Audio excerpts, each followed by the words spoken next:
I squeeze my eyes tight. Blotches of blood vessel fireworks fold into one another on the insides of my eyelids. Okay. He keeps his hand on my forearm. Breathe in, then out. What is this? A breathing exercise? You've done these before. It doesn't work. I push the air down into my lungs. Good. Now out again. I let it back out. It cascades forward, leaving a hollow space that my body tries to fill with another breath. This sucks. You're tense. Thanks for that one, detective. Of course you're tense. You're always tense. You've got a lot to be tense about. Okay, now back out again. I let the breath go. It whips out fast and I feel my forearms tingle. Grab one of those thoughts. Just one. Come on, this is stupid. You felt like this before. You know you don't like it. You want to get up and do something else. But what? What? What could you do to make things better?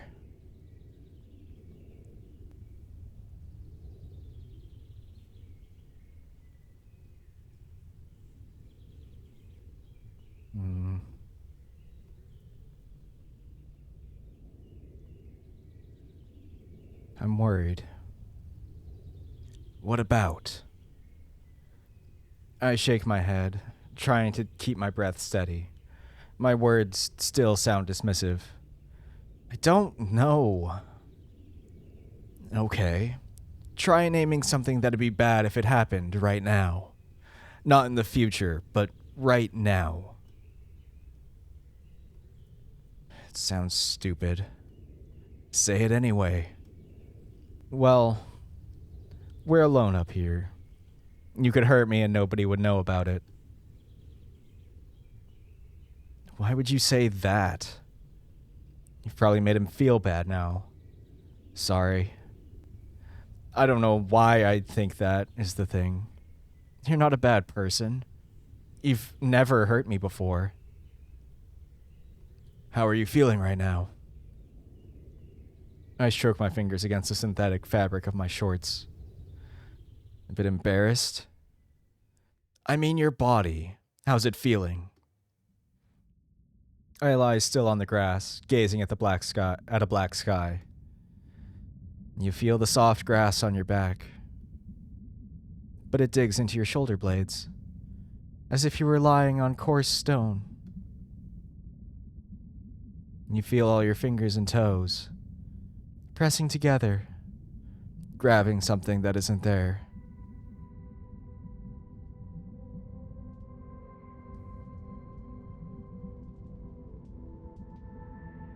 There is a pinching heat within your stomach. It twists like a burning hand through your guts. With your belly up, you feel exposed, like everyone's looking. You want to tense all your muscles, to curl up, to burn in the hearth, to become something molten, to crystallize and then explode outwards again.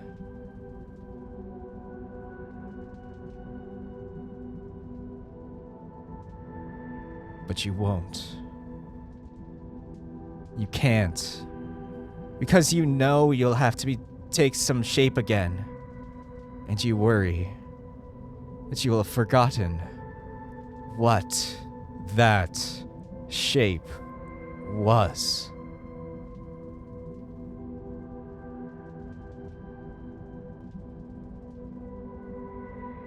Billy doesn't say anything. His hand stays on my arm. The hand makes you feel secure. The hand makes you feel stuck. The hand makes you feel weak. Billy. Yeah? My tongue bites itself. He'll be insulted if you ask to stop. He's trying to help you and you're trying to throw it back in his face. He's not going to want to be your friend anymore.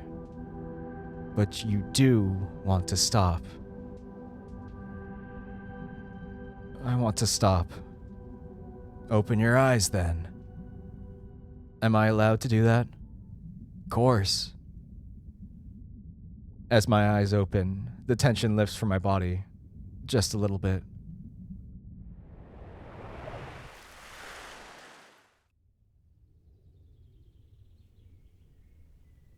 As the light floods in, Billy's presence returns to one of comfort.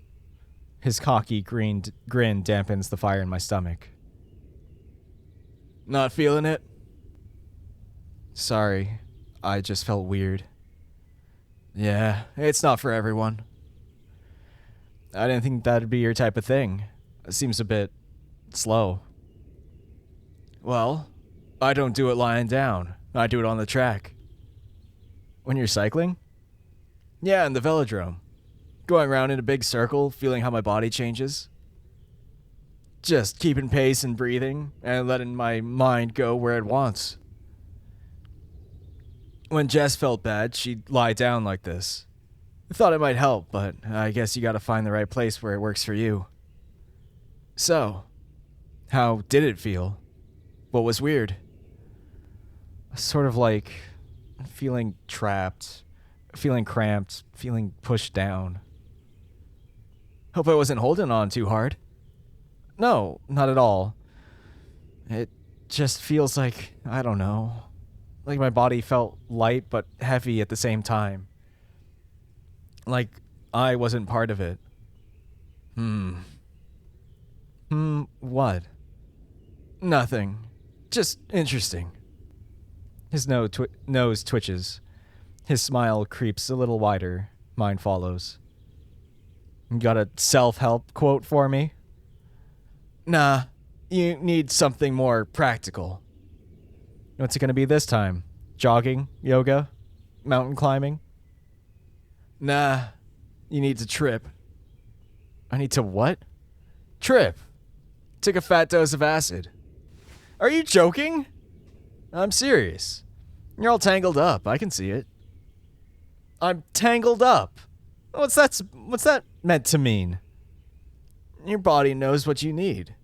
It's trying to talk to your head, but it's not getting through properly.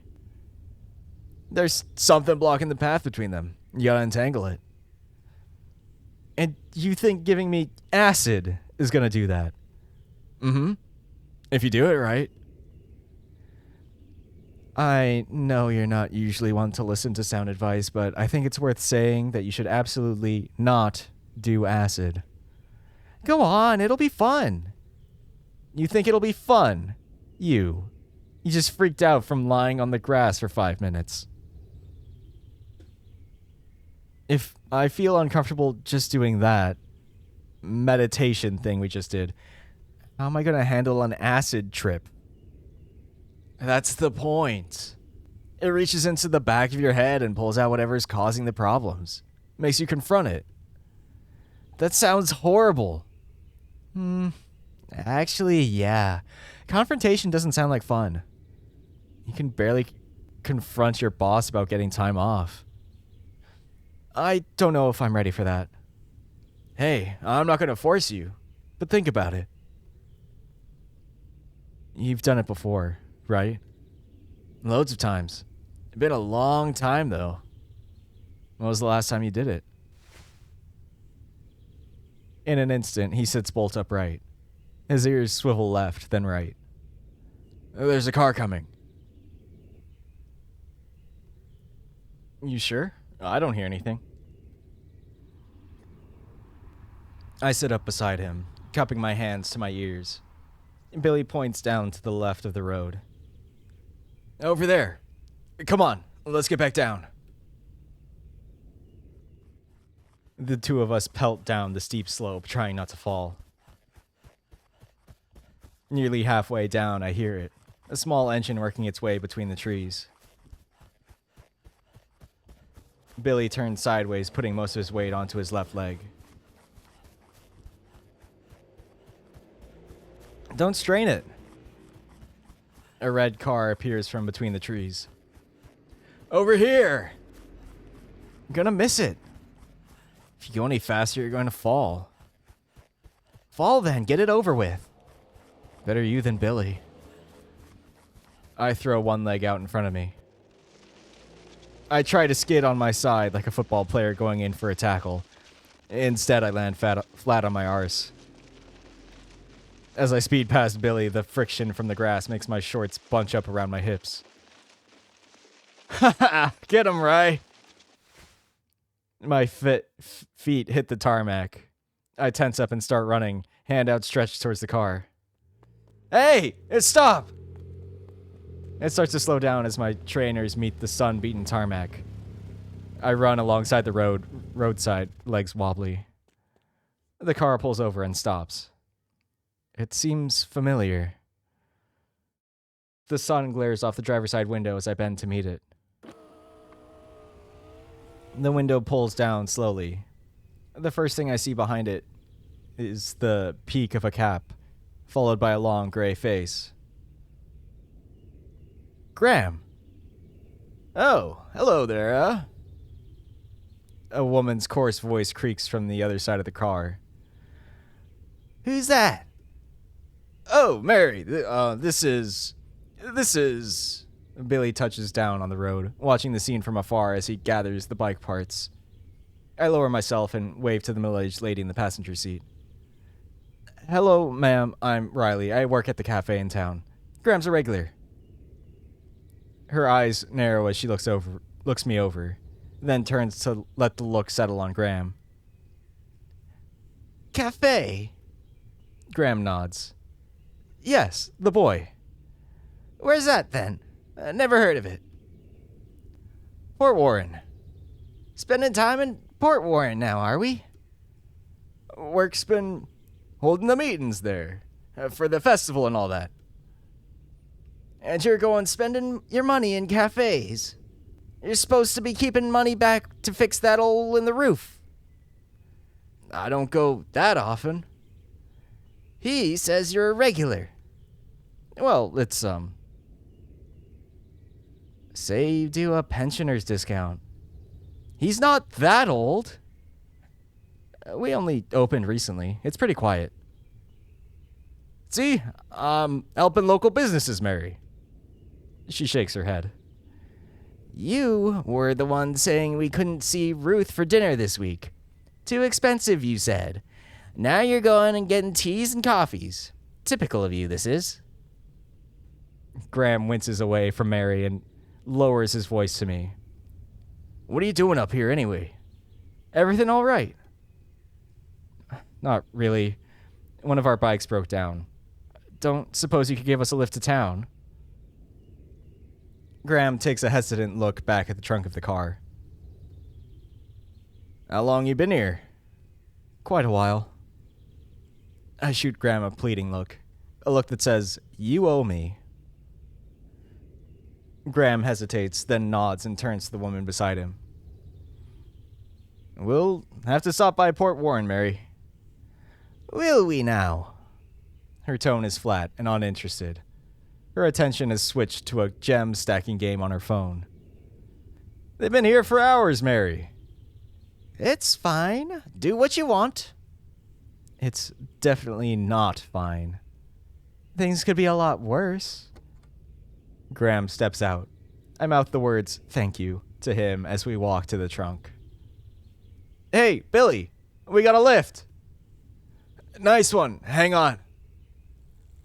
Billy wheels one bike round with parts of mine over his shoulder. The parts of my bike go in first. The front wheel of Billy's one comes off smoothly with a flick of a small silver bar. How'd you do that? Quick release. Look out for it when you get a new one. When I can afford a new one. Sure. But you should get one. I want to do this again. Really? Yeah. Let's make it the whole way around next time, eh? Billy lowers his bike down on top of mine with a lot more care and precision than he gave to my junky wreck. You want to show me what bikes I should look at? I don't really know what's good or not. Defo. We can go looking this week if you want. Billy dusts his oil-blackened hands as Graham closes the boot and heads to the driver's side. If there's time, sure. I think there will be time.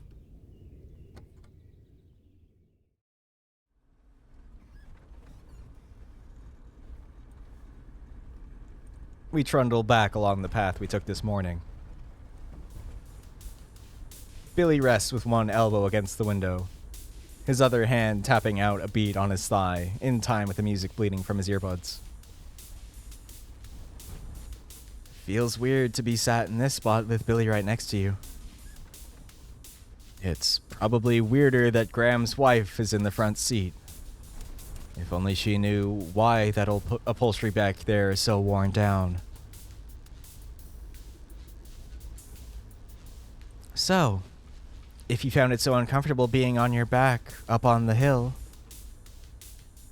you don't have to entertain this thought. How come you don't mind being on your back in here? Don't make this ride any more uncomfortable than it already is. I mean, maybe that's where you need to find that place, you know? What place? Billy said you should find the right place for that breathing thing he was getting you to do. And you think the right place for a meditative introspection is while being rear-ended by a closeted 50-something in a parked car.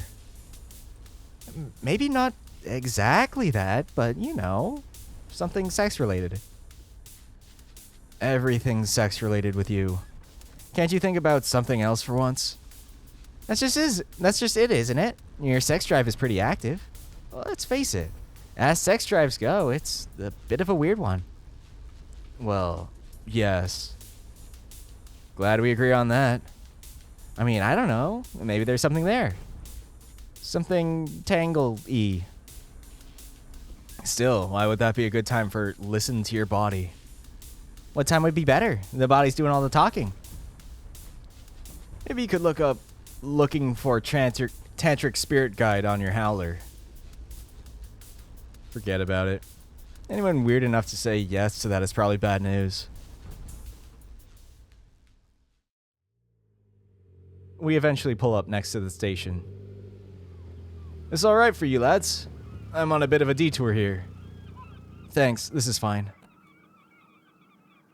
Billy and I head to the back of the car with Graham, placing the bikes on the pavement. As Billy unloads the bike parts for reassembly, Graham steps away from the car with me, speaking under his breath. Sorry about that. I glance at Mary's shadow through the rear window, still on her phone. No, I'm sorry for this. For everything, really. She seems pretty annoyed. You got off lightly, all things considered. Oh, Mary always finds a reason to be annoyed about something. Been like that since we were kids. Wow, you've known her that long? Eh? I mean, how long have you two been married? He eyes me with a nervous bemusement, which suddenly collapses into a chuckle. Married? No. She's my sister. She's been staying at mine for the week. Oh! Thank God. Phew.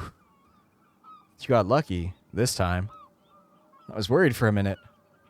Does she know you're,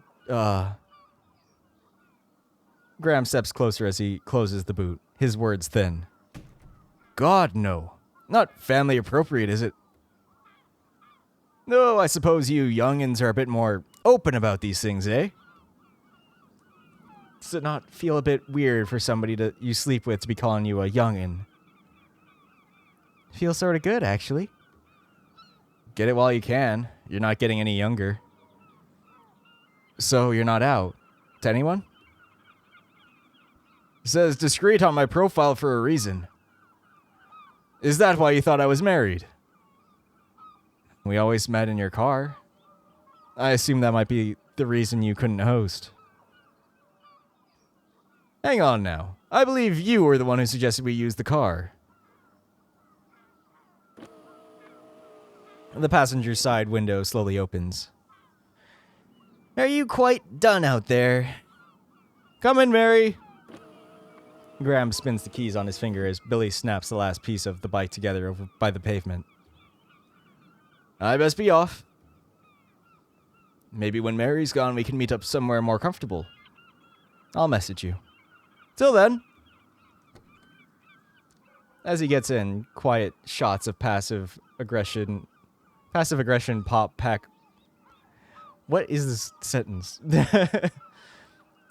Of passive aggression pop back and forth between the windscreen, quickly muffled by the ignition. I wander over to a greasy palmed Billy. Did you get the wheel back on? Yeah, but no chain. We'll push them to mine. Where are you staying? Carroll Drive. That's ages away. Suck it up. Okay, let's go. I watch Graham's car disappear around a mossy bend. It's a sight I've seen plenty of times, but it makes my heart oddly heavy.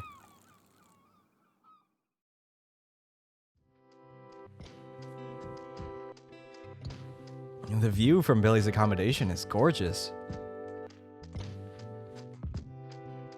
Sure, it's the harbor bay I see every day, but something about the framing of a floor-to-ceiling window paints it in a new light. God, Billy, how much are you paying for this place? The lass who owns it said $130 a night. Haggled it down to $100. Still sounds a bit steep. Billy pulls some warm down stretches as he talks. You should probably do some too. It's less than the hotels around here. Prices always go up for the Lantern Fest. This is one of those second homes that only gets lived in twice a year and rented out as a B&B for the rest of it. Fucking leeches. At least Billy's using it. Billy unzips his jersey and throws it into a laundry hamper. Strokes of afternoon sun become waves on the contours of his body. It's hard to look away. Not a bad view, is it? Sorry. Sorry? He meant the view from the window. Oh, it's fine. You alright? You've gone all tense again. Bet you have. Stop it. Oh. I know what it is. That fellow with the car. You knew him, didn't you? Yeah, I knew him. He's a regular at the cafe. Regular, eh? Alright. He's good at this. You're just easy to read. Hey, I told you. I don't judge. You can do better, though. He sits down on the sofa and starts undressing his wound. The dried blood cracks along his shin like black lightning. You sure that's all right? I'll wash it off. I've got some anti-bac somewhere. Does it hurt? Could be worse. You all right to go out tonight? He scoffs, slinging the stained shirt into a laundry basket. Stop fussing. I'm not missing the sesh. He better know what he's doing. I turn back to look at the town again. I wonder whether Billy snickers and snorts behind me. Huh? He stands and points to the base of my tail. Mate, turn around. I twist my body around to see what's so funny. I pat the back of my shorts. My hand comes away smothered in mud. Oh no. You look like you've shat yourself. I pull the back of my shorts taut. You didn't think ahead when you decided to throw yourself down that slope. Of course you'd get covered in mud. Reckless, stupid, total lack of foresight. Bullet points for your resume. It was worth it. You probably looked cool. Fuck's sake. You walked all the way through town like that. So that's why those kids were laughing. That's the least of your concerns. Oh my god. Graham's car. The back seat. So that's his name. This isn't funny. It's a little bit funny. I let out a groan so long it drains the last of my energy. Hey, steady on. If you sit down, you gotta pay the cleaning fee. Throw them in the wash and take a shower. Take a shower? Here? Sure. I'm not paying the water bill, am I? I don't really have anything to change into. Billy shrugs. Got some spare towels? Sports wash the shorts with my kit. What? Sports wash the shorts with my kit. They'll be dry in a couple hours. No, go on. Just you two guys hanging out, nothing but towels. Dudes in the nude. Like a real couple of bros. Is that what bros do? It is not what bros do. Thanks, but I should go home and get ready for this evening. Suit yourself. I trudge over to the stairs, ready to lug my broken bike back over to the apartment. Hey, Rye, before you go. I turn to see Billy standing at the top of the stairs. Good job today. Oh, thanks. It wasn't much. You got out and did it, though. That's a start. Be proud of it. I pause, smile, and nod. Whole way around next time? Only if you promise.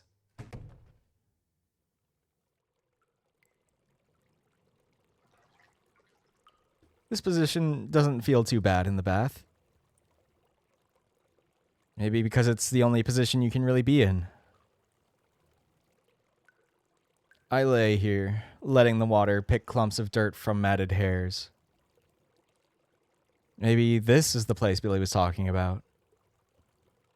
A place that lets me untangle my thoughts. Wrong. Today's been a bit of a write-off, hasn't it? Could have been worse. Could it? The bike broke. You got stranded. You nearly outed Graham to his sister. You walked through town with muddle over your arse as if that weren't bad enough. You missed Griff. It is pretty gutting. He'll probably take it as a rejection. He'll zip off across the pond and you'll never see him again. Bye-bye, last chance. You had to spend time with Billy, though. That's quite rare. That was nice. It's been a while. Did you pick up a vibe with Billy? No. What sort of vibe? Just a bit more conversation than usual. You were trapped on a hill in the middle of nowhere. Not much else to do, is there? Yeah, but you talked about girlfriends and boyfriends and all that sort of thing.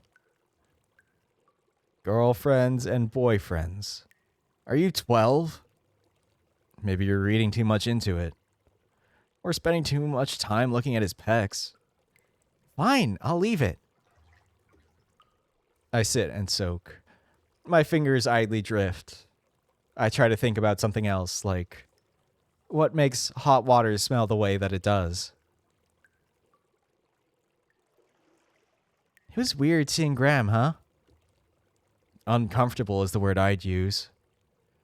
What about embarrassing? It would have been more embarrassing if Mary had been his wife. Would it really have made a difference to you in the long run? So he doesn't have a wife. He doesn't have a partner. He's just in the closet because he's ashamed. For the time he grew up, being out was likely dangerous, more so than now. That's so sad. In a sense, he's one of the lucky ones. He could be like the others, stuck in a loveless, sexless marriage. Do you think he's ever had a real relationship? A partner? How would he if he's been in the closet his whole life? Maybe you could get him out of the closet. Maybe you could date him. Maybe Graham's the one. He's probably not that desperate. I let the pads of my fingers prune. I try not to think about the growing crack in the ceiling. How do you think it felt for Billy, being in the closet? Bad, probably. Quite. It's one thing to not talk about who you be with, and another to embody an entire different version of who you are. You think back on all the times you called him she, it makes you squirm. You weren't to know, he never said. There might have been some signs. The amount of things you forget. Who knows what slipped through? Even with my head bobbing in the water, my thoughts are too loud. I listen to nothing but the water around my ears. I want it to be louder than the surface level thoughts. I close my eyes and sink down deeper.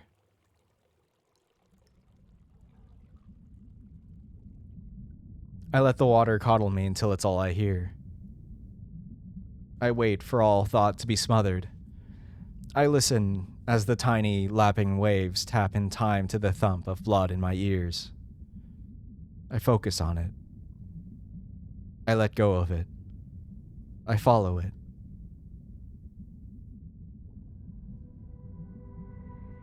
The thing that's unsettling about the water's surface is that you can never really see what's on the other side.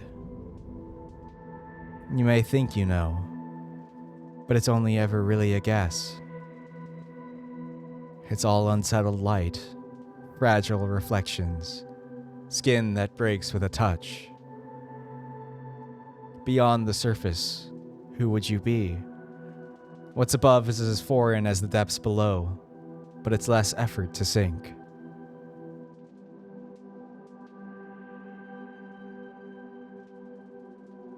It's scary, isn't it? Unknown. Unfamiliar. It feels like home and somewhere far from it. Intimate, alien feelings. Gut feelings the brain can't digest. Feelings that smolder in burning hands. Feelings that sit expectantly on your lips. Feelings that scurry out from old clothes to make holes in your heart. Feelings you don't want. Feelings you do. It's never that simple, is it? They're always tangled together.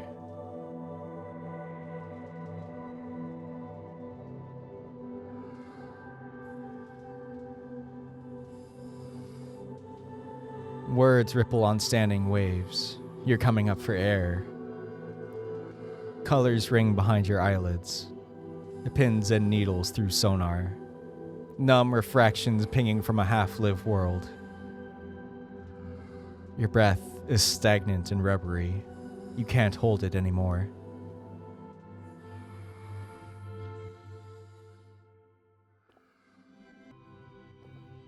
Steadily, the world catches up with my head, or the other way around. The ringing dies away. The balloon flaps around until it becomes weak, little strips between my fingers. You nearly blacked out with that one. Give me a double, too.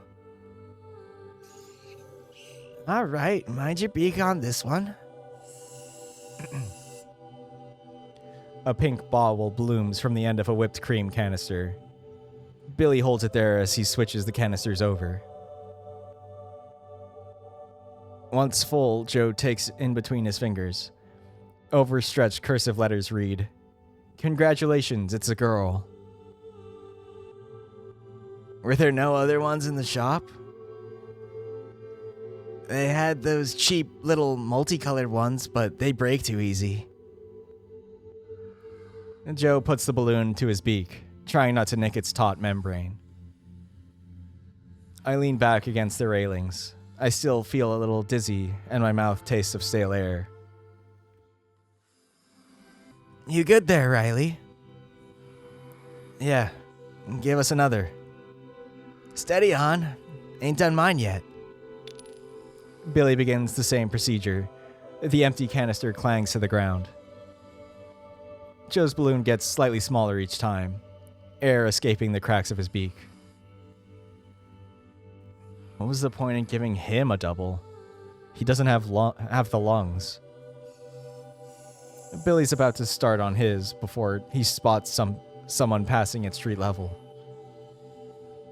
Oi, Lizzie! The figure stops for a moment before loping down the thin street. Someone else rounds the corner following after. Billy mutters under his breath. Ah, shit. Lee's with her again.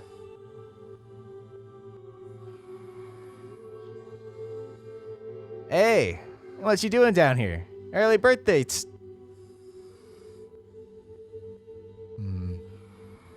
What's on? Give us some nos, will you? We're out of balloons. Unless you want to share Riley's one. Counts as a kiss, though. I'll pass, thanks. Billy makes sure the rest of the balloons are stashed deep in his pocket. You only got 3. Joe popped the others. Joe's balloon rasps away in his hand as he coughs out a response. Only 1. Why you sat around doing nos? A bit sketty, isn't it? Billy shrugs. Something to do. What are you two doing tonight, then? Going to A Club. I feel like their voices are all the same. I'd rather be called a sked out here than be in that shithole. Beats going to the Chariot for the 10 millionth time. Joe speaks sideways, swigging a beer. Hey, don't go slagging off the Chariot. She'll be here till the day we die. It's an old man pub. Smells of piss. So does Club A. You haven't been to Club A. Went there once with smells of piss. Billy nods in agreement as I take the canister from him for my next balloon. It's a bit pissy. So's every place around here, though. That's why field raves are where it's at. All you need is good people and a banging sound system. Speaking of, are we still doing keels next week?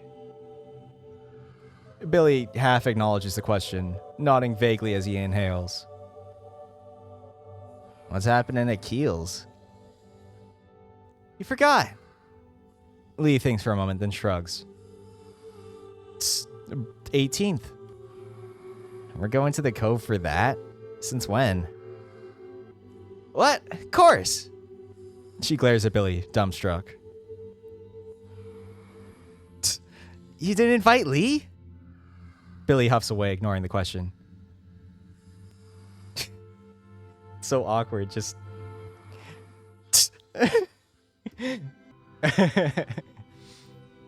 She steps away, bursting it in a palm of claws. She steps forward, bursting in a palm of claws. Dragged back to reality by the scruff of his consciousness, Billy slaps Eliza's hand away. What the fuck, Liz? You invited the emo slag, but you didn't invite Lee? That's you, by the way. You're the emo slag. Billy waves the burst strip of rubber in Eliza's face. Do that again, and you're uninvited. I fit my balloon to the nozzle, doing my best to shrink away from the argument. Why am I not invited? 'Cause you're always scabbing off me. No, I'm not. No more than those lot do. He gestures over to Joe and me. I share with those lot. They don't ring me up at stupid o'clock in the morning asking if I got spare pills. That was one time. It was a couple more times than that. Still not all the time. You literally rocked up just now, and the first thing you said was, give us some nos, will ya?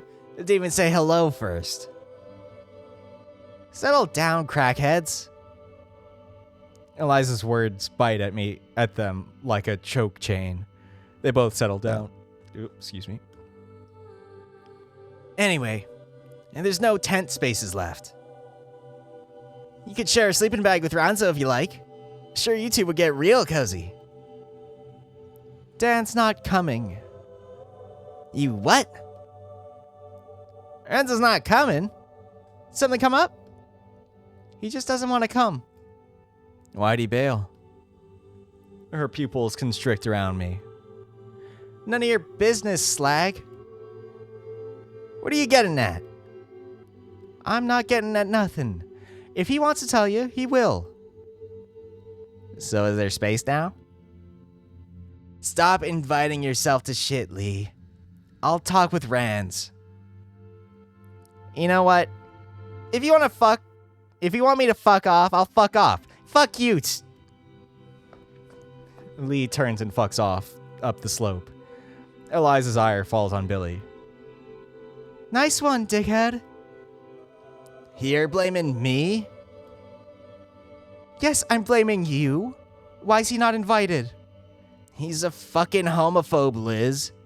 I'm not having that around me. He is not. What about that shit he said in school? When? Year 9? Year 9? It defo went past year 9. It was still secondary school. Everyone was a cunt back then. What's your excuse now? Joe snickers. I try to hold my face straight, but a smile manages to creep out. Luckily, all of Eliza's shimmering gaze stays on Billy. If it had been anyone but him saying that, they'd be face down in the water below with a boot print stamped across their chest.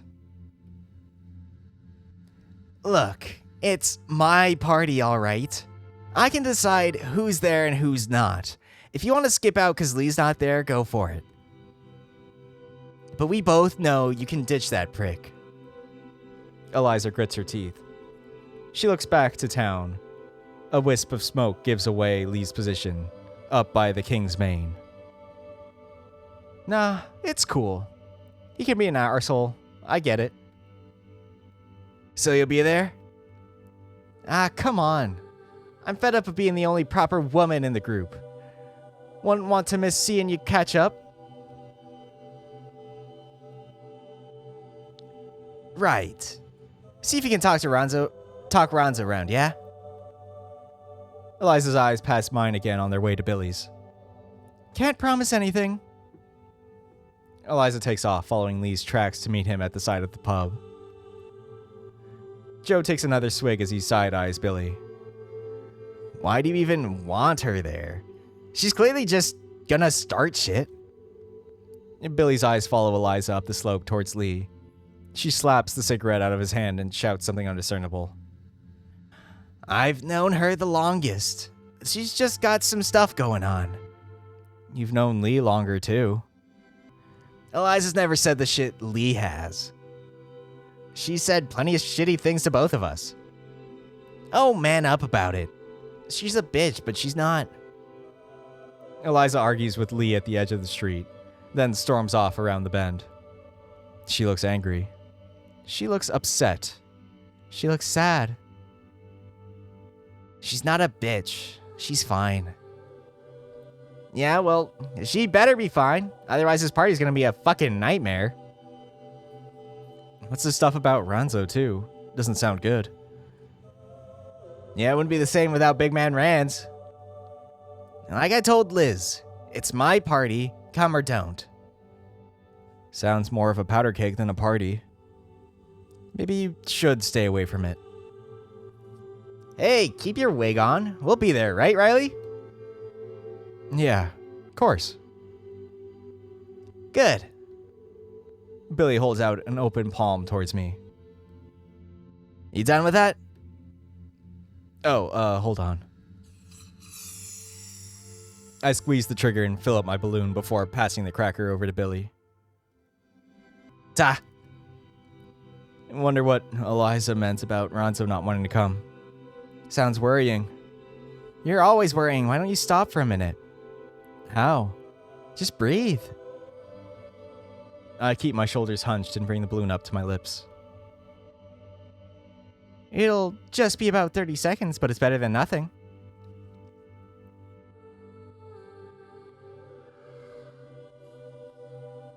I part my lips and inhale. I push it back out, take it back in. Again. Again. Again.